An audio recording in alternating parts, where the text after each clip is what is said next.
News ಸಂಗಮಕ್ಕೆ ಸ್ವಾಗತ. ಮೊದಲಿಗೆ headlines.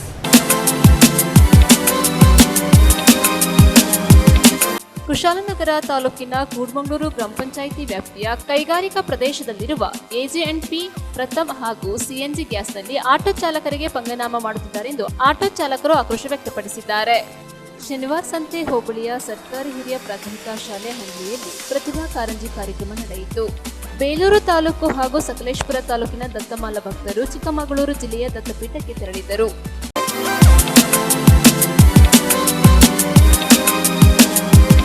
Kushalnagar ತಾಲೂಕಿನ ಕೂಡ್ಮಂಗ್ಳೂರು ಗ್ರಾಮ ಪಂಚಾಯಿತಿ ವ್ಯಾಪ್ತಿಯಲ್ಲಿರುವ ಎಜೆಎಂಡ್ಪಿ ಪ್ರಥಮ್ ಹಾಗೂ ಸಿಎನ್ಜಿ ಗ್ಯಾಸ್ನಲ್ಲಿ ಆಟೋ ಚಾಲಕರಿಗೆ ಪಂಗನಾಮ ಹಾಕುತ್ತಿರುವುದು ಬೆಳಕಿಗೆ ಬಂದಿದೆ. ಕುಶಾಲನಗರ ತಾಲೂಕಿನ ಕೂಡ್ಮಂಗ್ಳೂರು ಗ್ರಾಮ ಪಂಚಾಯಿತಿ ವ್ಯಾಪ್ತಿಯ ಕೈಗಾರಿಕಾ ಪ್ರದೇಶದಲ್ಲಿರುವ ಎಜೆಎಂಡ್ಪಿ ಪ್ರಥಮ್ ಹಾಗೂ ಸಿಎನ್ಜಿ ಗ್ಯಾಸ್ನಲ್ಲಿ ಆಟೋ ಚಾಲಕರಿಗೆ ಪಂಗನಾಮ ಹಾಕುತ್ತಿರುವುದು ಬೆಳಕಿಗೆ ಬಂದಿದೆ.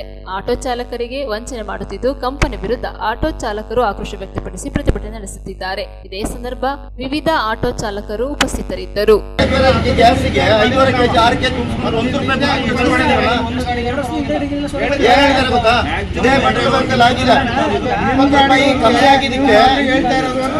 ₹20 ಕಮ್ಮಿ ಆಗಿದ್ದಕ್ಕೆ ಅಂತ ಹೇಳಿರೋ ಜನಗಳಿದ್ದು ಸಿಎನ್ಜಿ ಆಗಿದೆ. ಸೈಡಿಗೆ ನಿಲ್ಸಿಬಿಟ್ಟು ₹20 ಕೊಟ್ಟು ಅಂತ ಹೇಳಿದಾರೆ. ಈಗ ಅವ್ನು ತಪ್ಪಾಗಿದ್ರ ಯಂಗ್ಸ್ಟರ್ಗಳ ತರ ಹೋಗಿ ಡೋರ್ ಹಾಕೊಂಡು ಹೊರಗೆ ಕೂತ್ಕೊಳ್ಳೋದ. ಶೋರೂಮ್ ಇಂದ 30 ಲೀಟರ್ ಕೊಟ್ಟಿದ್ದಾರೆ ಕೆಪಾಸಿಟಿ ಟ್ಯಾಂಕ್. 30 ಲೀಟರ್ ಅಂದ್ರೆ 5.4 kg ಅಷ್ಟೇ. ಅದ್ರ ಮೇಲೆ ಹಿಡಿಯಂಗಿಲ್ಲ. ನಮ್ಗೆ ಏನ್ ಗೊತ್ತಣ್ಣ, ನಾವು ಡ್ರೈವರ್ ಜಾಸ್ತಿ ಟ್ಯಾಂಕ್ ಹಿಡಿತೈತೆ, ನಿಮ್ಗೆ ಜಾಸ್ತಿ ಮೈಲೇಜ್ ಸಿಗ್ತದೆ, ಕೆಜಿ ಜಾಸ್ತಿ ಆಗೈತೆ ಅಂತ ಹೇಳವ್ರೆ. ಆಯ್ತಾ, ಮೈಲೇಜು ನಮ್ಗೆ ಅದೇ ಮೈಲೇಜ್ ಸಿಗ್ತಾ ಉಂಟು. 225 ಕಿಲೋಮೀಟರ್ ನಮಗೆ 6.5 kg ಗ್ಯಾಸಲ್ಲಿ ಸಿಗಬೇಕು. 7.200 ನಮ್ಗೆ ಅಷ್ಟೇ ಸಿಗ್ತಾ ಉಂಟು ಮೈಲೇಜು, ಜಾಸ್ತಿ ಏನಿಲ್ಲ ನಮಗೆ. ಅದಕ್ಕೋಸ್ಕರ ನಮಗೆ ಗ್ಯಾಸ್ ಸೆಟ್ ಮಾಡಿಕೊಡಿ, ಇಲ್ಲಾಂದರೆ ಕರೆಕ್ಟ್ ಮಾಡಿಕೊಡಿ. ನಮಗೆ ಲಾಸ್ ಆಗುತ್ತೆ. ನಮಗೆ ಎಲ್ಲೆಲ್ಲೆಲ್ಲೋ ಖಾಲಿ ಬರ್ತೀವಿ, ಒಂದು ಸೀಟ್ ಹಾಕೊಂಡು ಹೋಗಿ ಬರ್ತೀವಿ, ಹಿಂಸೆ ಆಗತ್ತೆ ನಮಗೆ. ಹೇಳಿದ್ರೆ ನಿಮ್ಮ ಗಾಡಿ ಹೀಗೆ ಅಂತ ದುಡ್ಡು ಎಲ್ಲಿಂದ ತರೋದಷ್ಟು? ಇವಾಗ ಕಡಿಮೆ ಇಲ್ಲ ಅಂತ ಹೇಳಿದ್ರೆ 1 kg ಗ್ಯಾಸ್ ಅಂದ್ಕೊಂಡ್ರೆ ಎಷ್ಟು ದುಡ್ಡು ಆಯಿತು? ₹87 ದುಡ್ಡು ಆಯಿತು. ಎಲ್ಲಿಂದ ತರೋದು ₹87 ದುಡ್ಡು? ಇವರೆಲ್ಲ ಈಗ ಮಾಡಿದ್ರೆ ಗ್ಯಾಸ್ ಕೆಪಾಸಿಟಿ ಮೀರಿ ಎಲ್ಲಿ ಹಿಡಿತೈತೆ ಗ್ಯಾಸ್ ಅಂತ ಹೆಂಗೆ ಗೊತ್ತು ಕೇಳ್ತಾರೆ. ಟ್ಯಾಂಕ್ ಕೆಪಾಸಿಟಿ ಮೀರಿ ಎಲ್ಲಿ ಹಿಡಿತೈತೆ ಗ್ಯಾಸ್? ಅದೇ ಬೇಕಾಗಿರೋದು. ಹೌದು, ಇರೋದ್ರಿಂದ ನೀನು 5.5 ಎಲ್ಲ ಒಂದು ಗಾಡಿಗೆ ಅಲ್ಲ, ಎಲ್ಲ ಗಾಡಿಗೆ ಹಂಗೆ ಆಗ್ತಾ ಇರೋದ್ರಿಂದ ಅದು ಪ್ರಾಬ್ಲಮ್ ಇದೆ ಅಂತ ಅರ್ಥ. ಆಗ ಸ್ಟಾರ್ಟ್ ಮಾಡ್ಬೇಕು.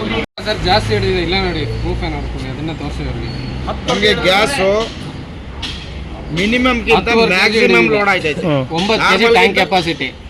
ಅದೇ ಗಾಡಿಗೆ ಬೆಂಗಳೂರಲ್ಲಿ ಹೊಡೆದಿರೋ ಗ್ಯಾಸ್ ನೋಡಿ, ಬೆಳಿಗ್ಗೆ 7.5 kg ₹680, ಇಲ್ಲಿ ₹890. ಇದರಲ್ಲಿ ಮೈಲೇಜ್ ಸಿಗ್ತದ? ಜಾಸ್ತಿ ಲೋಡ್ ಆಗೇ ಇಲ್ಲ. ಅಲ್ಲಿ ₹680 ಮೈಲೇಜ್ ಕಡಿಮೆ ಇದೆ. ಮೈಲೇಜ್ ಸಿಗ್ತಾರೆ. ಮೊನ್ನೆ ಸರಿ ಇಲ್ಲ, ಇದಕ್ಕಿಂತ ಮುಂಚೆ ನಮಗೆ ತುಂಬ ಸರಿ ಕಂಪ್ಲೇಂಟ್ ಬಂದಿದೆ. ಸರಿಪಡಿಸಿ ಅಂತೇಳಿ ಬಂಕವರು ಇದುವರೆಗೆ ಅದ್ರ ಬಗ್ಗೆ ಯಾವುದೂ ಕ್ರಮ ಕೈಗೊಳ್ತಾ ಇಲ್ಲ. ಬರೀ ಭರವಸೆ ಮಾತ್ರ ಕೊಡ್ತಾ ಇದ್ದಾರೆ. ಇದ್ರ ಬಗ್ಗೆ ಸೂಕ್ತವಾದ ಕ್ರಮ ಏನು ಮಾಡ್ತಾ ಇಲ್ಲ ಅವರು. ಮತ್ತು ಮುಂಚೆ ಎಲ್ಲ ಸರಿ ಒಂದು 2-3 ಸರ್ತಿ ನಮ್ಮ ಸಂಘದಿಂದ ಮುಂದೆ ಹೇಳಿದ್ದೀವಿ. ನಮ್ಮ ಆಟೋ ಡ್ರೈವರ್ಗಳು ಈಗ ಏನಂದ್ರೆ ಬಾಡಿಗೆ ಎಲ್ಲ ಸಮಸ್ಯೆಗಳು ಜಾಸ್ತಿ ಇದೆ. ಇದ್ರ ಮಧ್ಯದಲ್ಲಿ ಈಗ ₹100-200 ಎಕ್ಸ್ಟ್ರಾ ಕೊಡೋದು ಇದು ತುಂಬ ಅವ್ರಿಗೆ ಬರ್ಡನ್ ಆಗ್ತದೆ. ಆಟೋದವರಿಗೆ ಬಾಡಿಗೆ ಆಟೋ ಓಡಿಸ್ಕೊಂಡು ಜೀವನ ಮಾಡ್ತಾರಲ್ಲ, ಕಷ್ಟದಲ್ಲೇ ಜೀವನ ಮಾಡ್ತಾರೋದು. ಈ ಬಂಕವರು ತುಂಬ ಸರಿ ಇದೇ ಥರ ರಿಪೀಟಾಗಿ ಈ ಥರ ಮೋಸ ಮಾಡಿಕೊಂಡೇ ಬರ್ತಾ ಇದ್ದಾರೆ. ನಾವು ಹೇಳಿದ್ರೆ ಆಯಿತು ಮಾಡ್ತೀವಿ ಅಂತ ಕಳಿಸ್ತಾರೆ. ಇನ್ನು ಅದ್ರ ಬಗ್ಗೆ ವಾಪಸ್ ಮಾಡಿಬಿಟ್ಟು ಏನೂ ಇದು ಮಾಡ್ತಾಯಿಲ್ಲ, ಪರಿಹಾರನೇ ಕೊಡ್ತಾ ಇಲ್ಲ. ಇದಕ್ಕೆ ಇದೇ ರೀತಿ ಮುಂದುವರೆದ್ರೆ ಮುಂದಿನ ದಿನಗಳಲ್ಲಿ ನಮ್ಮ ಸಂಘದಿಂದ ಉಗ್ರವಾದ ಪ್ರತಿಭಟನೆ ಮಾಡಿ ಬಂಕಿನ ಬಂದ್ ಮಾಡಿಸೋ ಇದಕ್ಕೆ ತೊಗೊಂಡೋಗ್ತೀವಿ. ನೀವೇನಾಗಿದ್ದೀರಾ? ನಾವು ಆಟೋ ಸಂಘದ ಅಧ್ಯಕ್ಷ. ವಿಚಾರ ಗ್ಯಾಸ್ ಖಾಲಿ ಆಗಿಲ್ಲ. ನಮ್ಮ ಗಾಡಿಗೆ ಫುಲ್ ಗ್ಯಾಸ್ ಖಾಲಿ ಮಾಡ್ಕೊಂಡು ಬಂದಿರೋ 1 kg ಗ್ಯಾಸ್ ಇಟ್ಕೊಂಡು ಬಂದಿರೋ ನಾವು. ಇವ್ರು ಫುಲ್ ಎಂಟಿ ಆಗೈತೆ.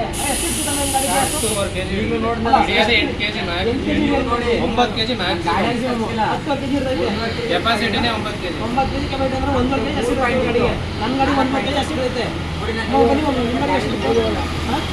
ಇವ್ರ ಗಾಡಿ 5 kg ಅಷ್ಟು ಇರುತ್ತೆ. ಕೆಪಾಸಿಟಿ 4 ಇದೆ. 5 kg ಒಳಗಡೆ. ಒಂದು ದಿವಸ ಸಮಸ್ಯೆ ಅಲ್ಲ, ನಾವು ಬಂದು ಕೊಟ್ಟು ಹೋಗೋದಲ್ಲ, ದಿನ ಕೊಟ್ಟು ಹೋಗ್ರಿ. ಗಾಡಿಯಲ್ಲಿ ₹90 ದುಡ್ಡು ಹೋಯ್ತೈತೆ 1 kgಗೆ. ದಿನ ಕಷ್ಟಪಡ್ತಾರೆ, ಕಷ್ಟಪಟ್ಟು ದುಡಿಯೋಕೆ ಬರೋದು. ಈಗ ದಿವಸ ನಮ್ಮ ಕಣ್ಣೆದ್ರಿಗೆ ಹೋಯ್ತಾ ಉಂಟು, ಕಾಣದೇ ಇಲ್ವಲ್ಲ, ಗೊತ್ತೇ ಆಗಲ್ಲ. ಈಗ 5 kg ಒಳಗಡೆ ಹಿಡಿಯೋದು ಗ್ಯಾಸು ಅಂತ ಹೇಳ್ತಾ ಇರಲ್ಲ. ಈಗ 5 kg ಮ್ಯಾಲೆ ತಗೋತಾಗ ಹೆಂಗೆ ವಿಚಾರ ಅಂತ ಅದನ್ನೇ ಅದಕ್ಕೊಂದು ದಾರಿ ಮಾಡ್ಬಿಟ್ಟು ಇವ್ರು ಬೇರೆ ಕಡೆ ಇಲ್ಲ. ಅಲ್ಲ ಅದೇನು ಮಿಷಿನ್ ಪ್ರಾಬ್ಲಮ್ ಅದೇನು ನಾವು ಟ್ರಾನ್ಸ್ಪೋರ್ಟ್ ಮಾಡೋದು ಮ್ಯಾನೇಜರು ಇಲ್ಲ ಇಲ್ಲಿ, ಈಗ ಕರೆಕ್ಟ್ ರೆಸ್ಪಾನ್ಸ್ ಮಾಡೋರು ಇಲ್ಲ. ಅವನ್ನ ಕೇಳಿದ್ರೆ ಅವ್ನು ಹೇಳ್ತಾನೆ ಈಗ ಬಂದು ಕೇಳ್ತಾರೆ ಈಗ ನೋಡಿಸ್ಬಿಡೋದು ಏನೋ ಆಗೋದು ಇಲ್ಲಿ ಅದನ್ನ ಕೇಳಿದ್ರೆ ಮಾತ್ರ ನೋಡಿಸ್ಕೊಡೋದು ಅಂತ ಇದು ಬರಲ್ಲ ಅದೇ ಹೇಳ್ತಿರೋದು. ನಾವು ಕೇಳಿದ್ಕೆ ಅವನು ಕೇಳ್ತಿರೋದು ಇವಾಗ ಹಾಕ್ತೇನೆ ಅಂತ ಹೇಳ್ತಾನೆ, ಕೇಳಿದ್ರೆ ಮಾತ್ರ ಹಾಕೋದಂತೆ ನೋಡಿ ಹಾಕೋದಿಲ್ವಂತೆ. ನ್ಯೂಸ್ ಸಂಗಮಕ್ಕಾಗಿ doctor H M Raghukoti, Kushalnagar. Somwarpet ಸಂತೆಮಳದಲ್ಲಿ ಅನಾರೋಗ್ಯ ಸರಿಯಿಲ್ಲದೆ ಮಲಗಿದ್ದ ಅನಾಥನನ್ನ ಕರ್ನಾಟಕ ರಕ್ಷಣಾ ವೇದಿಕೆ ವತಿಯಿಂದ ಬೆಂಗಳೂರಿನ ಆಟೋ ರಾಜ್ಯ ಸಂಸ್ಥೆ ಆಶ್ರಮಕ್ಕೆ ಬಿಡುವಲ್ಲಿ ಮುಂದಾಗಿದ್ದಾರೆ. ಸೋಮರ್ಪೇಟೆಯ ಸಂತೆಮಾಳದಲ್ಲಿ ಕಳೆದ 1 ವಾರದಿಂದ ಅನಾರೋಗ್ಯ ಸರಿಯಿಲ್ಲದೆ ಮಲಗಿದ್ದ ಸೋಮು ಎಂಬ ವ್ಯಕ್ತಿಯನ್ನ ಸೋಮರ್ಪೇಟೆ ತಾಲೂಕಿನ ವರ್ತಕರಾದ ಸಂತೋಷ್ ಅವರು ಇವರನ್ನ ಗಮನಿಸಿ ಕರವೆಗೆ ಫೋನ್ ಮಾಡಿ ತಿಳಿಸಿದ ಮೇರೆಗೆ ಟೌನ್ ಪಂಚಾಯಿತಿಗೆ ತಾವು ಕೂಡ ಮನವಿ ತಿಳಿಸಿದ ಮೇರೆಗೆ ಕರವೆಯಿಂದ ಪೊಲೀಸ್ ಪರ್ಮಿಷನ್ ಪಡೆದು ಟೌನ್ ಪಂಚಾಯಿತಿ ಸಹಕಾರದೊಂದಿಗೆ ಸ್ನಾನ ಮಾಡಿಸಿ ಇವರನ್ನ ಬೆಂಗಳೂರಿನ ಆಟೋ ರಾಜ್ಯ ಸಂಸ್ಥೆ ಅನಾಥಾಶ್ರಮಕ್ಕೆ ಸೇರಿಸಲಾಗಿದೆ. ಈ ಸಮಯದಲ್ಲಿ ಸಹಕರಿಸಿದ ಟೌನ್ ಪಂಚಾಯಿತಿಯವರಿಗೂ ಟೌನ್ ಪಂಚಾಯಿತಿಯಿಂದ ವಾಹನದ ವ್ಯವಸ್ಥೆ ಮಾಡಿದ್ದಕ್ಕೂ ಹಾಗೂ ಸಹಕರಿಸಿದ ಎಲ್ಲರಿಗೂ ಧನ್ಯವಾದ ಅರ್ಪಿಸಿದ್ದಾರೆ. ನ್ಯೂಸ್ ಸಂಗಮಕ್ಕಾಗಿ ಓಂ ಶ್ರೀಹನಿ, ಕುಶಾಲನಗರ. ನಾಪಕ್ಲುವಿನ ಕೊಡವ ಸಮಾಜದಲ್ಲಿ ಕಾಫಿ ಬೆಳೆಗಾರರ ಸಭೆ ನಡೆಸಲಾಯಿತು. ಕಾಫಿ ಬೆಳೆಗಾರರು ಕಾಫಿಯ ಉತ್ಪಾದನೆಯನ್ನ ಹೆಚ್ಚಿಸುವುದರ ಜೊತೆಗೆ ಗುಣಮಟ್ಟವನ್ನು ವೃದ್ಧಿಸಬೇಕು. ಆಗ ಬೆಳೆಗಾರರು ಆರ್ಥಿಕವಾಗಿ ಸಬಲರಾಗಲು ಸಾಧ್ಯ ಎಂದು ಕಾಫಿ ರಾಷ್ಟ್ರೀಯ ಪಾನೀಯ ಹೋರಾಟ ಸಮಿತಿ ಸಂಚಾಲಕರಾದ ಮಾಚಿಮಾಡ ರವೀಂದ್ರ ತಿಳಿಸಿದರು. ಭಾರತೀಯ ಕಿಸಾನ್ ಸಂಘದ ವತಿಯಿಂದ ನಾಪೋಕ್ಲು ಬೆಳೆಗಾರರ ಹೋರಾಟ ಸಮಿತಿ ಅಧ್ಯಕ್ಷರಾದ ಕುಂಡ್ಯೋಳಂಡ ರಮೇಶ್ ಮುದ್ದಯ್ಯವರ ಅಧ್ಯಕ್ಷತೆಯಲ್ಲಿ ಕೊಡವ ಸಮಾಜದ ಅರದಾಸ ಅಪ್ಪನರವಂಡ ಅಪ್ಪಚ್ಚ ಕವಿ ಸಭಾಂಗಣದಲ್ಲಿ ನಡೆದ ಕಾಫಿ ಬೆಳೆಗಾರರು ಎದುರಿಸುತ್ತಿರುವ ಸಮಸ್ಯೆಗಳ ಸಾಧಕ ಬಾಧಕ ಹಾಗೂ ಪರಿಹಾರಕ್ಕೆ ಸಂಬಂಧಿಸಿದ ಕಾಫಿ ಬೆಳೆಗಾರರ ಸಭೆಯಲ್ಲಿ ಪಾಲ್ಗೊಂಡು ಮಾತನಾಡಿದರು. ದೇಶದಲ್ಲಿ ಕಾಫಿಯ ಆಂತರಿಕ ಬಳಕೆ ಹೆಚ್ಚಬೇಕು, ಕಾಫಿ ರಾಷ್ಟ್ರೀಯ ಪಾನೀಯ ಆಗಬೇಕು ಎಂದು ಡಿಸೆಂಬರ್ ತಿಂಗಳಲ್ಲಿ ಕೇಂದ್ರ ಸಚಿವರು ಚಿಕ್ಕಮಗಳೂರಿನ ಬಾಳೆಹೊನ್ನೂರಿಗೆ ಆಗಮಿಸಲಿದ್ದು, ಈ ಸಂದರ್ಭ ಕಾಫಿ ಬೆಳೆಗಾರರ ಸಮಸ್ಯೆಯನ್ನು ಮುಕ್ತವಾಗಿ ಚರ್ಚಿಸಲಾಗುವುದು ಎಂದರು. ಭಾರತೀಯ ಕಿಸಾನ್ ಸಂಘದ ರಾಜ್ಯ ಸಂಘಟನಾ ಕಾರ್ಯದರ್ಶಿ ನಾರಾಯಣಸ್ವಾಮಿ ಮಾತನಾಡಿ, ರೈತರು ಬೆಳೆದ ಬೆಳೆಗಳಿಗೆ ಉತ್ತಮ ಬೆಲೆ ಸಿಗಬೇಕು, ರೈತರು ಎದುರಿಸುತ್ತಿರುವ ಸಮಸ್ಯೆಗಳಿಗೆ ಪರಿಹಾರ ಸಿಗಬೇಕಾದರೆ ಉತ್ತಮ ಸಂಘಟನೆಯಿಂದ ಮಾತ್ರ ಸಾಧ್ಯ ಎಂದರು. ಸಭೆಯ ಅಧ್ಯಕ್ಷತೆಯನ್ನು ನಾಪೋಕ್ಲು ಬೆಳೆಗಾರರ ಹೋರಾಟ ಸಮಿತಿ ಅಧ್ಯಕ್ಷರಾದ ಕುಂಡ್ಯೋಳಂಡ ರಮೇಶ್ ಮುದ್ದಯ್ಯ ವಹಿಸಿದ್ದರು. ಭಾರತೀಯ ಕಾಫಿ ಮಂಡಳಿ ಸದಸ್ಯರಾದ ತಳೂರು ಕಿಶೋರ್ ಕುಮಾರ್, ಭಾರತೀಯ ಕಿಸಾನ್ ಸಂಘದ ಜಿಲ್ಲಾಧ್ಯಕ್ಷರಾದ ಪ್ರವೀಣ್ ಹಾಗೂ ಮುಂಡಂಡ ನಾಣಯ್ಯ, ಮನು ಮುತ್ತಪ್ಪ ತಮ್ಮ ಅನಿಸಿಕೆ ವ್ಯಕ್ತಪಡಿಸಿದರು. ಬೆಳೆಗಾರರ ಸಮಸ್ಯೆ ಹಾಗೂ ಕಾಫಿ ಮಾರುಕಟ್ಟೆ ಗುಣಮಟ್ಟ ಹೆಚ್ಚಿಸಿ ರಫ್ತಿಗಿಂತ ಹೆಚ್ಚಾಗಿ ಆಂತರಿಕ ಮಾರುಕಟ್ಟೆ ಬಗ್ಗೆ ಕಾಫಿ ಪುಡಿಗಳಲ್ಲಿ ಚಿಕೋರಿ ಮಿಶ್ರಣದಿಂದಾಗುವ ವಿಚಾರ ಸೇರಿದಂತೆ ಇನ್ನಿತರ ಬೆಳೆಗಾರರ ಸಮಸ್ಯೆ ಬಗ್ಗೆ ಚರ್ಚಿಸಲಾಯಿತು. ಬೆಳೆಗಾರರಾದ ಪಾಂಡಂಡ ನರೇಶ್, ಕೊಂಡಿರ ಗಣೇಶ್, ಎನ್ಎಸ್ ಉದಯಶಂಕರ್, ಹರೀಶ್ ಪೂವಯ್ಯ ಮತ್ತಿತರರ ಬೆಳೆಗಾರರು ಚರ್ಚೆ ಹಾಗೂ ಸಲಹೆ ಸೂಚನೆ ಚರ್ಚೆಗಳಲ್ಲಿ ಭಾಗವಹಿಸಿದ್ದ ಕಾರ್ಯಕ್ರಮವನ್ನು ಶಿವಚಳೆಂಡ ಜಗದೀಶ್ ಸ್ವಾಗತಿಸಿ ವಂದಿಸಿದರು. ಅಲ್ಲಿ ನಮ್ಮ ರೈತ ಮಹಿಳೆಯರು ಎಲ್ಲರೂ ಸೇರಿದ್ರು. ಒಂದು ಗ್ರಾಮ ಸಮಿತಿ, ಗ್ರಾಮ ಕಮಿಟಿ. ಆವಾಗ ಚುನಾವಣೆ ಸಂದರ್ಭ ಅವರು ನನ್ನ ಚುನಾವಣೆಗೆ ಬಂದಿರೋದನ್ನು ತಿಳ್ಕೊಂಡು ಅವರು ಬೇಡಿಕೆಗಳು ಏನು, ನಿಮ್ಮ ರೈತರಾಗಿದ್ದರೆ ನಿಮ್ಮ ಬೇಡಿಕೆಗಳೇನು ಅವರು ಕೇಳಿದ್ರು. ನಮ್ಗೆ ಅಕ್ಕಿ ಕೊಡ್ತಾ ಇಲ್ಲ, ಅಲ್ಲ ರೈತರಾಗಿ ನಾವು ಕೇಳೋ ಬೇಡಿಕೆನ ಇದು, ಜನಪ್ರತಿನಿಧಿಗಳು ಕೇಳೋ ಬೇಡಿಕೆನ ಇದು. ರೈತರಾಗಿ ನನ್ನ ಬೇಡಿಕೆ ಏನು ಕೇಳಬೇಕು? ನಾನು ರೈತರು, ನಾನು ಬೆಳೆದಂಥ ಬೆಳೆಗೆ ಬೆಲೆ ಸಿಗಬೇಕು. ಇದು ಯಾರ ಜವಾಬ್ದಾರಿ? ನಾವು ಓಟ್ ಹಾಕಿ ಕಳಿಸಿದ್ದೀವಲ್ಲ, ಅವನ ಜವಾಬ್ದಾರಿ. ಪಾರ್ಲಿಮೆಂಟಲ್ಲೋ ಇದರಲ್ಲಿ ವಿಧಾನಸೌಧದಲ್ಲೂ ಚರ್ಚೆ ಮಾಡಿ ಅದಕ್ಕೆ ನ್ಯಾಯ ಒದಗಿಸೋ ಜವಾಬ್ದಾರಿ ಅದನ್ನು ಆ ಪ್ರಶ್ನೆ ಮಾಡಬೇಕಲ್ವ. ಅಕ್ಕಿ ಕೊಡಲಿಲ್ಲ ಅಂದರೆ ಅವನಾಗಿ ಪಾರ್ಲಿಮೆಂಟಲ್ಲಿ ಇದರಲ್ಲಿ ಅಕ್ಕಿ ಕೊಡಲಿಲ್ಲ ಅಂತ ಕೇಳ್ತಾನೆ. ಅಂದರೆ ಈ ವ್ಯವಸ್ಥೆಯನ್ನು ನಾವು ರೂಪಿಸ್ತೀವ. ನಮಗೆ ಎಲ್ಲಿ ಅನ್ಯಾಯ ಆಗ್ತಾ ಇದೆ, ಯಾವುದನ್ನು ಅನ್ಯಾಯವನ್ನು ನಾವು ಹೆಂಗೆ ಕೇಳಬೇಕು, ಯಾವ ರೀತಿ ಎದುರಿಸಬೇಕು, ಇದರಲ್ಲಿ ನಾವು ರೈತರು ಸೋಲ್ತಾ ಇದ್ದೀವಿ. ಹಾಗಾಗಿ ನಾವೆಲ್ಲ ಕಾಫಿ ರಾಷ್ಟ್ರೀಯ ಪಾನೀಯ ಅನ್ನೋದರಿಂದ ಕಾಫಿ ಟೀ ರಾಷ್ಟ್ರೀಯ ಪಾನೀಯ ಆದಂಥವ್ರು ತಡೆದಿದ್ದಾರೆ. ಅದೊಂದು ದೊಡ್ಡ ಸಾಧನೆ. ಯಾಕೆ ರಾಷ್ಟ್ರೀಯ ಪಾನೀಯ ಆಗಿಲ್ಲ, ಟೀಯೂ ಆಗಿಲ್ಲ, ಇಲ್ಲದ್ರೆ ಅದಾಗ್ತಿತ್ತು, ನಮ್ಮದೇ ಹೋಗ್ತಿತ್ತು. ಅದರಿಂದ ಅದೊಂದು ಭಾಳ ದೊಡ್ಡ ಸಂಘಟನೆ ಕೆಲಸ ಮಾಡಿದ್ದಾರೆ. ಅದಕ್ಕೆ ಅವರ ಬಳಗದವರಿಗೆ ಧನ್ಯವಾದ ಹೇಳಬೇಕಾಗ್ತದೆ. ಹಾಗೆ ಕಾಫಿ ಮುಕ್ತ ಮಾರುಕಟ್ಟೆ ಬರುವಾಗ ಆ ಪಾನೀಯರ ತ್ಯಾಗ ಇದೆ.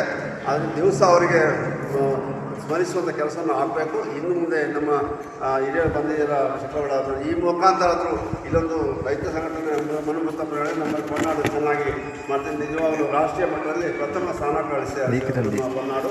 ಸರ್ ರೈತರ ಸಹಿತ ಸಾಕಷ್ಟು ಸಿಕ್ಕಿಲ್ಲ, ಅದಕ್ಕೆ ಸಾಲು ಇನ್ನೂ ಸಿಗಬೇಕು. ಯಾಕಂದರೆ ಸುಣ್ಣದ ಹೇಳಿದ್ದಾರೆ, ನಮ್ಮಲ್ಲಿ ಕಮ್ಮಿ ಸಿಕ್ಕುವಾಗ ಅದನ್ನು ಬಿಟ್ಬಿಟ್ಟು ದೊಡ್ಡ ಹೋಗ್ತಾರೆ. ಇದು ನಮ್ಮ ಮುಠಾಳ್ತನ ಅಂತ ಹೇಳಿ ತಪ್ಪಾಗಲಾಗ ನಂಬಿಕೆ ಇಲ್ಲ ನಮ್ಮ ಹತ್ರ. ಮತ್ತು ನಿಮ್ಮ ವಿಮರ್ಶೆ ಮಾಡೋದಿಲ್ಲ. ಏನೋ ಇದ್ದರೆ ಮೀಟಿಂಗ್ ಬಂದರೆ ಈಗ ಚರ್ಚೆ ಆಗೋ ಇಂಥ ಜಾಗದಲ್ಲಿ ಇಂಥ ಸಿಗ್ತದೆ, ಈಗ ನಾವು ಹೋದರೆ ಅಲ್ಲಿ ಸಿಗ್ತದೆ, ಮಾಹಿತಿ ಸಿಗ್ತದೆ. ಇದು ಚರ್ಚೆ ಮಾಡಬೇಕು. ನಾನು ಒಂದು ಗೊಬ್ಬರ ತಗೊಳ್ತೀನಿ ಅಥವಾ ಸುಳ್ಳು ತಗೊಳ್ತೀನಿ, ಎಲ್ಲಿ ಸಿಗ್ಬೋದು ಅಂತ ಚರ್ಚೆ ಮಾಡಲಿಕ್ಕೆ ಅವಕಾಶ ನಮ್ಮನ್ನು ನಾವೇ ಕಳ್ಕೊಂಡು ನಾವು ಹುಷಾರಾಗ್ತಿದ್ದೇವೆ. ಇದರಲ್ಲಿ ದಯವಿಟ್ಟು ಈಗ ನರೇಶ್ ಅವರು ಇದ್ದಾರೆ, ಉದಯಶಂಕರ್ ಅವರು ಇದ್ದಾರೆ, ಮತ್ತು ಇಲ್ಲಿ ನರೇಶ್ ಅವರು ಇದ್ದಾರೆ. ಇದನ್ನು ಇಲ್ಲಿ ನಾಲ್ಕರಿಂದ ಸುಮಾರು ಹೋರಾಟ ಆಗಿದೆ. ಯಾಕೆ ಕಾಫಿ ಯಾವಾಗ ಬೆಲೆ ಬಿತ್ತು, ಓಪನ್ ಮಾರ್ಕೆಟ್ ಆಗಿ ಒಂದು ಕಾಲದಲ್ಲಿ 425 ಚೀಲಕ್ಕೆ ಬಂದಾಗ ಕೊಡಗು ಬೆಳೆಗಾರ ಒಕ್ಕೂಟ ಮಾಡಿಕೊಂಡು 7 ವರ್ಷಗಳ ನಾವು ಹೋರಾಟ ಮಾಡಿದ್ದೀವಿ. ಅದರಲ್ಲಿ ಪ್ರಮುಖರಾಗಿ ನಾವು ಉದಯಶಂಕರ್, ನರೇಶ್, ದಿನೇಶ್, ಬಿಜಾಕಣ್ಣ, ಜಿನ್ನು ಅವರು, ಮಧು ಅವರು, ಇನ್ನೂ ಸ್ವಲ್ಪ ಜನ ನಮ್ಮ ಜೊತೆ ಇದ್ದಾರೆ. ಆ ಹೋರಾಟದಿಂದ ನಮಗೆ ಭಾಳಷ್ಟು ಪ್ರಯೋಜನ ಆಗಿದೆ, ಉದಾಹರಣೆಗಳು ಆಗಿದೆ. ಒಂದು ಕಾಫಿ ಮುಕ್ತ ಮಾರುಕಟ್ಟೆಗೆ ಮತ್ತು ನಮಗೆ ಸಮಸ್ಯೆ ಬಂದಾಗ ಸರ್ಕಾರದಿಂದ ಒಂದು ಸಾಲ ಮನ್ನಾ ಮಾಡುವಂಥ ಒಂದು ವ್ಯವಸ್ಥೆಗೂ ಸಹ ನಮ್ಮಲ್ಲಿ ಹೋರಾಟ ಬಂದರೆ, ಅದರಿಂದ ದಯವಿಟ್ಟು ಎಲ್ಲರೂ ಬಂದಿರೋ ಇನ್ನೂ ಸ್ವಲ್ಪ ಈ ವಿಚಾರ ಪ್ರಚಾರ ಮಾಡಿ ದಯವಿಟ್ಟು ನಮ್ಮ ಆಂತರಿಕ ಬಳಕೆ. ಯಾಕಂದರೆ ಎಷ್ಟು ದಿವಸ ಅಂತ ಎಕ್ಸ್ಪೋರ್ಟ್ ಅಂತ ನಾವು ನಂಬ್ಕೊಂಡಿರೋದು. ನಮ್ಮ ದೇಶ ಈಗ ಹೇಳಿದ್ರಲ್ಲ, ಯುಗಾಂಡದೀಗ ಅವ್ರು ನೆಂಟರು ಯುಗಾಂಡದಲ್ಲಿ ನಮ್ಮ ದೇಶದ ನಾವು ಕುಡಿಯುವ ಸಾಕು, ಬೇರೆಯವ್ರು ಬೇಡಲ್ಲ. 6 kg ಕಾಫಿಯನ್ನು ಬ್ರೆಜಿಲ್ನ ಒಬ್ಬ ಕನ್ಸಂಪ್ಷನ್ ಮಾಡ್ತಾರೆ. ಸಂಚಾಲಕರಾದ ನರೇಂದ್ರ ಸ್ವಾಮಿ ಅವರೇ, ಹಾಗೆ ಈ ಭಾಗದ ಹೋರಾಟಗಾರರು, ಸಹಕಾರ ಕ್ಷೇತ್ರದಲ್ಲಿ ಭಾಳಷ್ಟು ದುಡಿದಂಥ ನನ್ನ ಸ್ನೇಹಿತರು ಆದಂಥ ಅಕ್ಕಚಟ್ಟರನ್ನ ಮನುಮುತ್ತಪ್ಪನವರೇ, ಹಾಗೆ ನಬಾರ್ಡಿನ ಹಿರಿಯ ಅಧಿಕಾರಿಗಳು ಮತ್ತು ಈ ಸಮಾಜದ ಗೌರವಾನ್ವಿತ ಅಧ್ಯಕ್ಷರಾದ ನಾಣೇನವರೇ, ಹಾಗೆ ಡಾಕ್ಟರ್ ಪ್ರವೀಣ್ ಅವರೇ, ಹಾಗೆ ಭಾಳಷ್ಟು ಹೋರಾಟ ಮಾಡಿದಂಥ ನಮ್ಮ ಉದಯ್ ಕುಮಾರ್ ಅವರೇ ಮತ್ತು ಜಿಲ್ಲಾ ಕೇಂದ್ರ ಸಹಕಾರ ಬ್ಯಾಂಕಿನ ಉಪಾಧ್ಯಕ್ಷರಾದ ಹಿರಿಯರಾದಂಥ ಹರೀಶ್ ಅವರೇ, ಈಗಾಗಲೇ ನರೇಶ್ ಅವರು ಹಾಗೆ ಜಿಲ್ಲಾ ಕೇಂದ್ರ ಸಹಕಾರ ಬ್ಯಾಂಕಿನಲ್ಲಿ ಕೂಡ ಕಾಫಿಗೆ ಈ ಸತಿ ನಮ್ಮ ಎನ್ಶಿಲ್ ಮಾಡೋದು ವಿಶೇಷವಾದ ಹೆಚ್ಚಿನ ಹಣಕಾಸು ನೆರವನ್ನು ಕೊಟ್ಟಿದ್ದಾರೆ. ಅದಕ್ಕೆ ನಿಮಗೆ ಮೊದಲಿಗೆ ಒಂದು ಅಭಿನಂದನೆಗಳನ್ನು ಕೂಡ ರೈತರ ಪರವಾಗಿ ನಾನು ಸಲ್ಲಿಸ್ತಾ ಇದ್ದೀನಿ. ಬಹಳ ಮುಖ್ಯವಾಗಿ ರೈತರು ಭಾಳ ಸವಿಸ್ತಾರವಾಗಿ ಮಾತನಾಡಿದ್ರು ಸುಮಾರು ಇದೆ. ಆದರೆ ನೀವು ಹೇಳ್ತಿರೋದು ಸೋಮವಾರ ಸಂತೆ ಬೇಗ ಮುಗಿಸಬೇಕು ಅಂತೇಳುವ ನಿಟ್ಟಿನಲ್ಲಿ ಕೆಲವು ವಿಚಾರಗಳನ್ನು ಮಾತ್ರ ನಾನು ಮಾತನಾಡ್ತೀನಿ. ಈಗ ಕಾಫಿಯ ಒಂದು ಏನಂದರೆ, ಕಾಫಿಯ ಇವತ್ತಿನ ನಮ್ಮ ದೇಶದ ನರೇಂದ್ರ ಮೋದಿ ನೀಡುವಂಥದ್ದು ವಿಶೇಷವಾಗಿ ಉತ್ಪಾದನೆ, ಕಾಫಿಯ ಗುಣಮಟ್ಟ, ಕಾಫಿಯ ಮಾರುಕಟ್ಟೆ, ಈ 3 ಭಾಗದ ವಿಚಾರದಲ್ಲಿ ಕಾಫಿ ಉತ್ಪಾದನೆ ಹೆಚ್ಚಿಸಬೇಕು, ಗುಣಮಟ್ಟವನ್ನು ಕಾಪಾಡಬೇಕು ಮತ್ತು ಮಾರುಕಟ್ಟೆ ನಿಗದಿಯಾಗಬೇಕು ಅನ್ನುವ ನಿಟ್ಟಿನಲ್ಲಿ ಇವತ್ತು ಕೇಂದ್ರ ಸರ್ಕಾರದೊಟ್ಟಿಗೆ ನಾವು ವ್ಯವಹಾರ ಮಾಡಿದಂಥ ಸಂದರ್ಭದಲ್ಲಿ ನಿನ್ನೆಯೂ ಕೂಡ ನಮ್ಮ ಕಾಫಿ ಬೋರ್ಡಿನ ಅಧ್ಯಕ್ಷರು ಕೇಂದ್ರ ಸರ್ಕಾರದ ಮಂತ್ರಿಗಳನ್ನು ಮಾತನಾಡಿದ್ದಾರೆ. ಮುಂದಿನ ಡಿಸೆಂಬರ್ ತಿಂಗಳಲ್ಲಿ ಪ್ರಹ್ಲಾದ್ ಜೋಶಿ, ಹಾಗೆ ನಮ್ಮ PS ಗೋಯಲ್ ಅವರು ಮತ್ತು ಇನ್ನೊಂದು ರಾಜ್ಯ ಸಚಿವರು 3 ಜನ ಇಲ್ಲಿ ಚಿಕ್ಕಮಗಳೂರಿಗೆ ಆಗಮಿಸ್ತಾರೆ, ಬಾಳೆಹೊನ್ನೂರಿಗೆ. ಅಲ್ಲಿ ಕೂಡ 3 ದಿನಗಳ ಶಿಬಿರದಲ್ಲಿ ಇದರ ಬಗ್ಗೆ ಸುದೀರ್ಘವಾದ ಚರ್ಚೆ ಮಾಡಬೇಕು ಅಂತೇಳಿ ಈಗಾಗಲೇ ಕಾರ್ಯಪ್ರವೃತ್ತರು ನಾವು ಆಗಿದ್ವಿ ಕಾಫಿ ಬೋರ್ಡ್. ಆದರೆ PS ಗೋಯಲ್ ಅವರು ಬಹಳ ಮುತುವರ್ಜಿ ವಹಿಸಿಕೊಂಡಿದ್ದಾರೆ. ನಾವು 6 ಪುಟಗಳ ಪತ್ರವನ್ನು ತಗೊಂಡು ಕೂತಿದ್ವು ಅವರ ಕಚೇರಿಗೆ ಡೆಲ್ಲಿಯಲ್ಲಿ. ಅವರಿಗೆ ಈಗ ವಾರಗಳಲ್ಲಿ ಇದೇನು ಚೀಟಿಗಳಿಷ್ಟು ಅಂತ ನನಗೊಂದೇ ಪುಟದಲ್ಲಿ ಎಲ್ಲ ತಂದು, ಅಂದರೆ ಅಷ್ಟು ಅವರು ಅದರಲ್ಲಿ ಕಾಸ್ಟ್ ಇದ್ದಾರೆ. 6 ಪುಟವನ್ನು ನಾವೆಲ್ಲ ಕಡಿವಾಣ ಹಾಕಿ ಅಲ್ಲಿ ಅವರೊಟ್ಟಿಗೆ ಮಾತಾಡಬೇಕಾದ್ರೆ ನಮ್ಮ ಇವರು ತೇಜಸ್ವಿ ಸೂರ್ಯ ಅವರು ಚಿಕ್ಕಮಗಳೂರಲ್ಲಿ ಕಾಫಿ ತೋಟ ಇದೆ. ನ್ಯೂಸ್ ಸಂಗಮಕ್ಕಾಗಿ ದುಗ್ಗಳ ಸದಾನಂದ ನಾಪೋಕ್ಲು. ಶೆಮ್ಮಸಂತೆ ಹೋಬಳಿಯ ಸರ್ಕಾರಿ ಹಿರಿಯ ಪ್ರಾಥಮಿಕ ಶಾಲೆ ಹಂಡ್ಲಿಯಲ್ಲಿ 2025ನೇ ಸಾಲಿನ ಪ್ರತಿಭಾ ಕಾರಂಜಿ ವಿಜೃಂಭಣೆಯಿಂದ ನಡೆಯಿತು. ಸರ್ಕಾರಿ ಕಿರಿಯ ಪ್ರಾಥಮಿಕ ಶಾಲೆ ಹಂಡ್ಲಿಯಲ್ಲಿ 2025ನೇ ಪ್ರತಿಭಾ ಕಾರಂಜಿ ಕಾರ್ಯಕ್ರಮವು ಬಹಳ ವಿಜೃಂಭಣೆಯಿಂದ ನಡೆಯಿತು. ಶಾಲಾ ಎಸ್ಟಿಎಂಸಿ ಅಧ್ಯಕ್ಷರಾದ ಶಿವಕುಮಾರ್ ಕೆಪಿ ಅಧ್ಯಕ್ಷತೆಯಲ್ಲಿ ನಡೆದ ಕಾರ್ಯಕ್ರಮದಲ್ಲಿ ಹಂಡ್ಲಿ ಗ್ರಾಮ ಪಂಚಾಯಿತಿ ಅಧ್ಯಕ್ಷರಾದ ಸುಧಾರ್ ಅವರು ಜ್ಯೋತಿ ಬೆಳಗಿಸುವುದರ ಮೂಲಕ ಕಾರ್ಯಕ್ರಮ ಉದ್ಘಾಟಿಸಿದರು. ವಿಎಸ್ಎಸ್ಎನ್ ಬ್ಯಾಂಕ್ ಅಧ್ಯಕ್ಷರಾದ ಚಿದಾನಂದ ಮತ್ತು ಉಪಾಧ್ಯಕ್ಷರಾದ ಯಶವಂತ್ ರವರು ಶಾಲಾ ಕಾರ್ಯಕ್ರಮಕ್ಕೆ ನೆನಪಿನ ಕಾಣಿಕೆಗಳನ್ನು ನೀಡುವುದರ ಮುಖಾಂತರ ಈ ಒಂದು ಕಾರ್ಯಕ್ರಮವು ಯಶಸ್ವಿಯಾಗಿ ನಡೆಯಲು ಸಹಕರಿಸಿದರು. ಹಂಡ್ಲಿ ಗ್ರಾಮ ಪಂಚಾಯಿತಿ ಸದಸ್ಯರಾದ ವೀರೇಂದ್ರ ಕುಮಾರ್ ಅವರು ಕಾರ್ಯಕ್ರಮವನ್ನು ಕುರಿತು ಮೆಚ್ಚುಗೆಯ ಮಾತನಾಡಿದರು. ಪೋಷಕರು ತಮ್ಮ ಮಕ್ಕಳ ಪ್ರತಿಭೆಯನ್ನು ನೋಡಲು ಹೆಚ್ಚಿನ ಸಂಖ್ಯೆಯಲ್ಲಿ ಆಗಮಿಸಬೇಕು ಎಂದು ಪ್ರಾಸ್ತಾವಿಕ ನುಡಿಗಳನ್ನಾಡಿದರು.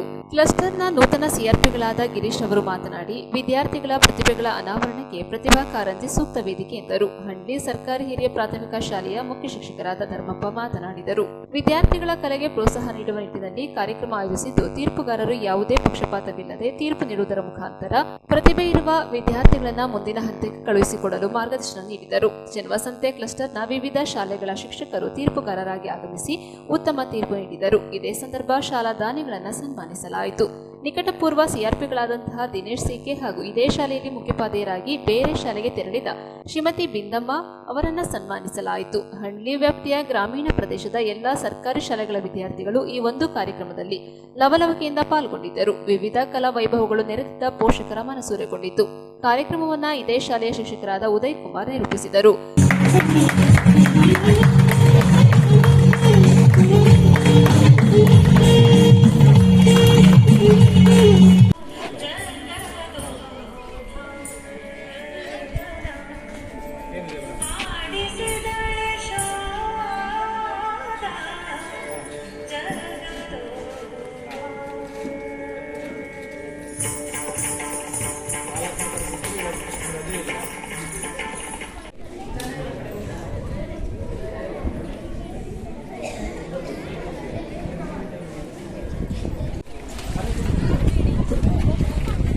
ಕುರಿಗಳನ್ನು ಸಾಯಿಸಿ ತೆಗೆದುಕೊಂಡು ಮಿಕ್ಕೆಲ್ಲ ಸತ್ತು ಹೋದವು. ಈ ಕಥೆಯ ನೀತಿ ಯಾವಾಗಲೂ ನಿಜವಾಗಿ ನುಡಿಯಬೇಕು.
ಹೆಚ್ಚಿನ ಆದ್ಯತೆ ಗಮನ ಕೊಟ್ಟರೆ ನಮ್ಮ ಸರ್ಕಾರಿ ಶಾಲೆನ ಉಳಿಸ್ಕೋಬಹುದು. ಹಾಗೆಯೇ ಇಲ್ಲಿನ ಶಾಲೆಯ ಶಿಕ್ಷಕರು ನಮ್ಮ ಬಿಂದು ಮೇಡಮ್ ಅವರು ಮತ್ತು ನಮ್ಮ ಸುನಂದ ಟೀಚರ್ ಅವರು ನಮ್ಮ ದೇಶವರು ಎಲ್ಲ ಕೇಳ್ಕೊಂಡು ಕೋರಿಕೆನ ಆ ಕೋರಿಕೆ ಮೇರೆಗೆ ನಾವು ನಮ್ಮ ಪಂಚಾಯಿತಿ ಮೆಂಬರ್ಸರ ನಮ್ಮ ವೀರೇಂದ್ರ ಸರ್ ನಾವು ಎಲ್ಲ ಹೋಗಿ ನಮ್ಮ ಮಂತ್ರಿಗಳ ಹತ್ರ MLA ಸರ್ ಹತ್ರ ನಾವು ರಿಕ್ವೆಸ್ಟಲ್ಲಿ ಕೇಳ್ಕೊಂಡು ನಮ್ಮದೊಂದು ಇಂಗ್ಲೀಷ್ ಶಾಲೆ ಮಾಡ್ಕೊಳ್ಬೇಕು ಅಂತ ಅವರು ಒಪ್ಕೊಂಡ್ರು. ಮಕ್ಕಳಿನ ಸಂಖ್ಯೆ ಜಾಸ್ತಿ ಇದ್ದರೆ ಒಂದು ಸರ್ಕಾರಿ ಶಾಲೆ ಮುಂದುವರಿಯುತ್ತೆ. ಇದೇ ರೀತಿಯಾಗಿ ನಮ್ಮ ಸರ್ಕಾರಿ ಶಾಲೆಗಳಿಗೆ ಹೆಚ್ಚಿನ ಪ್ರೋತ್ಸಾಹ ಕೊಡಿ ಅಂತ ಹೇಳ್ತಾ ನನ್ನ ಇಷ್ಟು ಮಾತಾಡೋಕ್ಕೆ ಅವಕಾಶ ಕೊಟ್ಟಂತ ನಿಮ್ಮೆಲ್ಲರಿಗೂ ಹೊಂದಿಸ್ತಾ ನನ್ನೆರಡು ಮಾತುಗಳನ್ನು ಮುಗಿಸುತ್ತೇನೆ. ನ್ಯೂಸ್ ಸಂಗಮಕ್ಕಾಗಿ ವಂಶೀರ್ ಹಾಗೂ ಕುಶಾಲನಗರ. ಬೇಲೂರು ತಾಲೂಕು ಹಾಗೂ ಸಕಲೇಶಪುರ ತಾಲೂಕಿನ ದತ್ತಮಾಲ ಭಕ್ತರು ಚಿಕ್ಕಮಗಳೂರು ಜಿಲ್ಲೆಯ ದತ್ತಪೀಠಕ್ಕೆ ತೆರಳಿದರು. ಹಾಸನ ಜಿಲ್ಲೆ ಬೇಲೂರು ತಾಲೂಕು ಹಾಗೂ ಸಕಲೇಶಪುರ ತಾಲೂಕಿನ ದತ್ತಮಾಲ ಭಕ್ತರು ಚಿಕ್ಕಮಗಳೂರು ಜಿಲ್ಲೆಯ ದತ್ತಪೀಠಕ್ಕೆ ಇಂದು ತೆರಳಿದರು. ಶ್ರೀ ಚನ್ನಕೇಶವ ಸ್ವಾಮಿ ದೇವಾಲಯದ ಮುಂಭಾಗದಿಂದ ಹೊರಟ ಮೆರವಣಿಗೆಗೆ ಶಾಸಕ HK ಸುರೇಶ್ ಚಾಲನೆ ನೀಡಿದರು. ಈ ಸಂದರ್ಭ ಮಾತನಾಡಿದ ಶಾಸಕರು, ದತ್ತಪೀಠಕ್ಕೆ ತೆರಳುವ ಭಕ್ತರ ಸಂಖ್ಯೆಯು ವರ್ಷ ಕಳೆದಂತೆ ಹೆಚ್ಚಳವಾಗುತ್ತಿದ್ದು ಇದು ಇಂದು ಪರಧ್ವನಿ ಹೆಚ್ಚುತ್ತಿರುವ ಸಂಕೇತವಾಗಿದೆ. ಮಹಿಳೆಯರಲ್ಲೂ ಸಹ ದತ್ತಪೀಠಕ್ಕೆ ತೆರಳುವ ಆಸಕ್ತಿ ಮೂಡುತ್ತಿದ್ದು ಆಶಾದಾಯಕವಾಗಿದೆ ಎಂದು ಶುಭ ಹಾರೈಸಿದರು. ತಾಲೂಕು ಬಿಜೆಪಿ ಅಧ್ಯಕ್ಷ ಕೌರಿ ಸಂಜಯ್ ಮಾತನಾಡಿ, ಸಹಸ್ರಾರು ಸಂಖ್ಯೆಯಲ್ಲಿ ಭಕ್ತರು ದತ್ತಪೀಠಕ್ಕೆ ತೆರಳುತ್ತಿದ್ದಾರೆ. ದತ್ತಪೀಠದ ವಿವಾದ ಇಂದು ಬರವಾದ ತೀರ್ಮಾನ ಮೂಲಕ ತಾರ್ಕಿಕ ಅಂತ್ಯ ಕಂಡುಕೊಳ್ಳಲಿ ಎಂದರು. ಬಜರಂಗ ದಳದ ತಾಲೂಕು ಅಧ್ಯಕ್ಷ ನಾಗೇಶ್ ಗುಂಡ ಮಾತನಾಡಿ, ದತ್ತಪೀಠ ಎಂದೆಂದಿಗೂ ನಮ್ಮದೇ ಆಗಬೇಕು. ಈಗಾಗಲೇ 70% ನಮ್ಮ ಪರವಾಗಿದ್ದು 100% ಹಿಂದೂ ಪರವಾಗಿ ತೀರ್ಪು ಹೊರಬರಲಿ ಎಂದು ಆಶಯ ವ್ಯಕ್ತಪಡಿಸಿದರು. ಮೆರವಣಿಗೆಗೆ ಹೊರಡುವ ಮುನ್ನ ಶಾಸಕ HK ಸುರೇಶ್ ಸೇರಿದಂತೆ ಮಹಿಳಾ ಘಟಕದ ಪ್ರಮುಖರು ಹಾಗೂ ಭಕ್ತರು ಕುಣಿದು ಹರ್ಷ ವ್ಯಕ್ತಪಡಿಸಿದರು. ಈ ಸಂದರ್ಭ ಬಿಜೆಪಿ ಮಹಿಳಾ ಘಟಕದ ಅಧ್ಯಕ್ಷ ಶೋಭಾ ಇನ್ನಿತರ ಪ್ರಮುಖರು ಹಾಜರಿದ್ದರು. ಇದೇ ವೇಳೆ ವಿಕಲಚೇತನರ ಗೌರವಧನ ಕಾರ್ಯಕರ್ತರ ಸಂಘದಿಂದ 18 ವರ್ಷ ಸೇವೆ ಸಲ್ಲಿಸಿರುವ ವಿಕಲಚೇತನರಿಗೆ ಕನಿಷ್ಠ ವೇತನ ವ್ಯಾಪ್ತಿಗೆ ಒಳಪಡಿಸುವಂತೆ ಸರ್ಕಾರದ ಮೇಲೆ ಒತ್ತಡ ತರಲು ಶಾಸಕರಿಗೆ ಸಂಘದ ಅಧ್ಯಕ್ಷ ವಿ ಲೋಹಿತ್, ಉಪಾಧ್ಯಕ್ಷ ರವೀಂದ್ರ ಮನವಿ ಪತ್ರ ಸಲ್ಲಿಸಿದರು.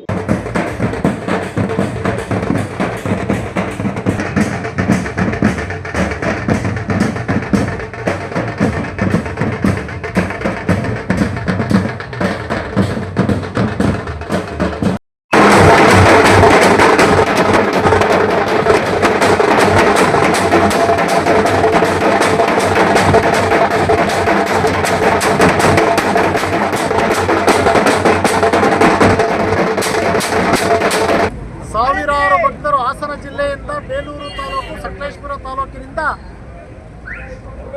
ಸುಮಾರು 30 ವರ್ಷಗಳ ಸತತವಾಗಿ ದತ್ತಾತ್ರೇಯನ ದರ್ಶನ ಮಾಡ್ತಕ್ಕಂಥ ಭಾಗ್ಯ ನಮ್ಮೆಲ್ಲರಿಗೂ ಒದಗಿ ಬಂದಿದೆ. ಹಾಗಾಗಿ ಇವತ್ತೇನು ಹಾಸನ ಜಿಲ್ಲೆಯಿಂದ ಅತಿ ಹೆಚ್ಚು ಚೆನ್ನಕೇಶ್ವರ ದರ್ಶನವನ್ನು ಮಾಡಿ ಇಲ್ಲಿಂದ ಎಲ್ಲರಿಗೂ ಸಹ ಒಂದು ಬೀಳ್ಕೊಡುಗೆಯನ್ನು ಕೊಡ್ತಕ್ಕಂಥದ್ದು. ಅಂದರೆ ಭಗವಂತನ ದರ್ಶನಕ್ಕೆ ಹೋಗತಕ್ಕಂಥವ್ರಿಗೆ ಭಗವಂತ ಆರೋಗ್ಯ ಐಶ್ವರ್ಯವನ್ನು ಕೊಟ್ಟು ಇವತ್ತು ಏನು ವಿಶೇಷವಾಗಿ ನಿನ್ನೆ ದತ್ತ ಜಯಂತಿ, ಇವತ್ತು ದತ್ತ ಜಯಂತಿ ಇದೆ, ಆ ದತ್ತ ಜಯಂತಿಗೆ ಶುಭಾಶಯನ ಕೊಡ್ತಕ್ಕಂಥದ್ದು ಪ್ರತಿ ವರ್ಷ ಸುಮಾರು 10 ವರ್ಷದಿಂದ ನಾನು ಭಾಗವಹಿಸ್ತಾ ಇದ್ದೀನಿ. ಪ್ರತಿ ವರ್ಷವೂ ಸಹ ಒಂದೊಂದಿಷ್ಟು ಸಂಖ್ಯೆಗಳು ಜಾಸ್ತಿ ಆಗ್ತಕ್ಕಂಥದ್ದು ನಿಜವಾಗ್ಲೂ ಸಹ ಭಗವಂತನಲ್ಲಿ ಭಕ್ತಿ ಪೂರಕವಾಗಿ ಹೊರತು ಬರ್ತಾ ಇದೆ ಅಂತದಕ್ಕೆ ಈ ಸಾಕ್ಷಿ ಕಾರಣ ಅಂತಕ್ಕಂಥದ್ದನ್ನು ಈ ಸಂದರ್ಭ ಹೇಳೋಕ್ಕಾಗುತ್ತೆ.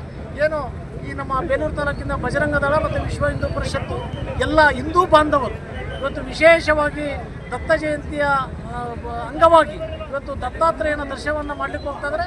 ಎಲ್ಲರಿಗೂ ಶುಭವನ್ನು ಕೊಡ್ತೀನಿ. ಎಲ್ಲರೂ ಒಳ್ಳೆಯದಾಗಲಿ. ಜೈ ಹಿಂದ್, ಜೈ ಕರ್ನಾಟಕ, ಬೋಲೋ ಭಾರತ್ ಮಾತಾ ಕಿ. ಒಂದು ಸಂಕೇತವಾಗಿ ಈ ದಿನ ದತ್ತ ಜಯಂತಿ ಅಂಗವಾಗಿ ಬೇಲೂರಿನ ಎಲ್ಲ ಹಿಂದೂ ಸಂಘಟನೆಗಳು ಹಾಗೂ ಭಾಜಪರು ಹಾಗೂ ಎಲ್ಲ ವಿವಿಧ ಸಂಘಟನೆಗಳ ಒಳಗೊಂಡಂತೆ ಬೇಲೂರಿನ ಜನಪರ ಶಾಸಕರ ಒಳಗೊಂಡಂತೆ ಈ ದಿನ ಈ ಒಂದು ದತ್ತ ಜಯಂತಿಯ ವಿಶೇಷವಾಗಿ ಎಲ್ಲ ಮಾಲಾಧಾರಿಗಳಾಗಿ ದತ್ತಪಾದಕೆಯನ್ನು ದರ್ಶನಕ್ಕೆ ಈ ದಿನ ಬೇಲೂರಿನ ಸಹಸ್ರ ಸಂಖ್ಯೆಯಲ್ಲಿ ಹೊರಟಿದ್ದೇವೆ. ಹಾಗೂ ಹಾಸನ ಜಿಲ್ಲೆ ಬೇಲೂರು ತಾಲೂಕು ವಿಶೇಷವಾಗಿ ಅರಳಿ ಹಾಗೂ ಸಕಲೇಶಪುರದಿಂದ ಅತಿ ಹೆಚ್ಚು ಸಂಖ್ಯೆಯಲ್ಲಿ ದತ್ತ ಭಕ್ತರು ಮಾಲೆ ಧರಿಸಿ ಈ ದಿನ ಒಂದು ದರ್ಶನ ಪಡೆಯಲಿದ್ದಾರೆ. ಆದ್ದರಿಂದ ಈ ದಿನ ಈ ಒಂದು ಏನೋ ಒಂದು ವಿವಾದ ಇದೆ, ಅದಕ್ಕೆ ತಾರ್ಕಿಕ ಅಂತ್ಯ ಕಾಣಬೇಕು ಅಂತ ಭಗವಂತನಲ್ಲಿ ಈ ದಿನ ಕಾಣ್ಕೊಳ್ತೇವೆ. ಪೀಠಕ್ಕೆ ಬೇಲೂರಿಂದ ತುಂಬ ಜನ ಹೋಗ್ತಾ ಇದ್ದೀವಿ. ಗುರು ದತ್ತಾತ್ರೇಯರು ಕೇಳ್ಕೊಳ್ಳೋದೇನಂತಂದರೆ ದತ್ತಾಪೀಠ ನಮ್ದಾಗಬೇಕು. ಅದು 70 ಭಾಗ ಈಗ ಕೋರ್ಟಲ್ಲಿ ಆದೇಶ ಆಗಿದೆ. 100 ಭಾಗನೂ ನಮ್ಮಂತೆಯೇ ಆಗಬೇಕು ಅಂತ ಹೇಳಿ ಕೇಳ್ಕೊಂತೀವಿ. ಗುರು ದತ್ತಾತ್ರೇಯ ಎಲ್ಲರಿಗೂ ಒಳ್ಳೇದು ಮಾಡಲಿ. ನ್ಯೂಸ್ ಸಂಗಮಕ್ಕಾಗಿ ಅನಂತರಾಜ್ ಅರಸ್, ಬೇಲೂರು. ಕೊನೆಯಲ್ಲಿ ಮತ್ತೊಮ್ಮೆ ಹೆಡ್ಲೈನ್ಸ್. ಕುಶಾಲನಗರ ತಾಲೂಕಿನ ಕೂಡ್ಮಂಗ್ಳೂರು ಗ್ರಾಮ ಪಂಚಾಯಿತಿ ವ್ಯಾಪ್ತಿಯ ಕೈಗಾರಿಕಾ ಪ್ರದೇಶದಲ್ಲಿರುವ ಎಜೆಎಂಡ್ಪಿ ಪ್ರಥಮ್ ಹಾಗೂ ಸಿಎನ್ಜಿ ಗ್ಯಾಸ್ನಲ್ಲಿ ಆಟೋ ಚಾಲಕರಿಗೆ ಪಂಗನಾಮ ಮಾಡುತ್ತಿದ್ದಾರೆಂದು ಆಟೋ ಚಾಲಕರು ಆಕ್ರೋಶ ವ್ಯಕ್ತಪಡಿಸಿದ್ದಾರೆ. ಶನಿವಾರ ಸಂತೆ ಹೋಬಳಿಯ ಸರ್ಕಾರಿ ಹಿರಿಯ ಪ್ರಾಥಮಿಕ ಶಾಲೆ ಹಳ್ಳಿಯಲ್ಲಿ ಪ್ರತಿಭಾ ಕಾರಂಜಿ ಕಾರ್ಯಕ್ರಮ ನಡೆಯಿತು. ಬೇಲೂರು ತಾಲೂಕು ಹಾಗೂ ಸಕಲೇಶಪುರ ತಾಲೂಕಿನ ದತ್ತಮಾಲ ಭಕ್ತರು ಚಿಕ್ಕಮಗಳೂರು ಜಿಲ್ಲೆಯ ದತ್ತಪೀಠಕ್ಕೆ ತೆರಳಿದರು.